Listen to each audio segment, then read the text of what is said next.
नमस्ते प्रणाम। और मैं टुनटुन यादव। और कल हमारा जन्मदिन रहल और कल आप सब ए भाई के सोशल मीडिया पे जबरदस्त तरीका से आप लोगों ने हमारे जन्मदिन की खुशियां मनाए हैं।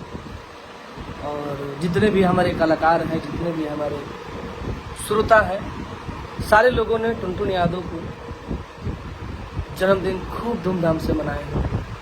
सोशल मीडिया पे हर जगह कल हमरे नाम से पोस्ट दिखाई देते रहे। तो इतना प्यार देवे खातिर दिल से धन्यवाद यार। तो लोग इतना हमरा के प्यार करे ललू। कल देखनी हमरा बहुत अच्छा लगा। तो यही में तू लोग हमरा के प्यार आशीर्वाद देते रहलू। हमहू हमेशा तारा लोग खातिर खाली रहिला, खड़ा रहिला।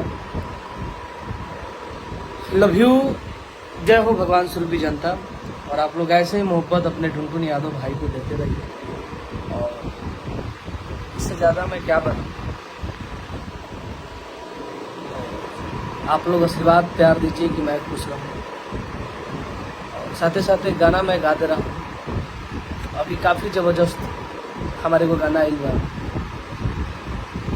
अरे कि पापा जी से कही हो, अब पापा जी से कही होती है पलंग मजबूत, जवाना में लागल होके लोहा वाला हो। काफी जबरदस्त गाना बा। और ये गाना के बहुत जल्द वीडियो आवेला बा। तो आप सब भाई के प्यार आशीर्वाद दीजिए, गाना के सुनी जा। और कल के लिए स्पेशल थैंक्स। Love you. दिल गदगद बदल।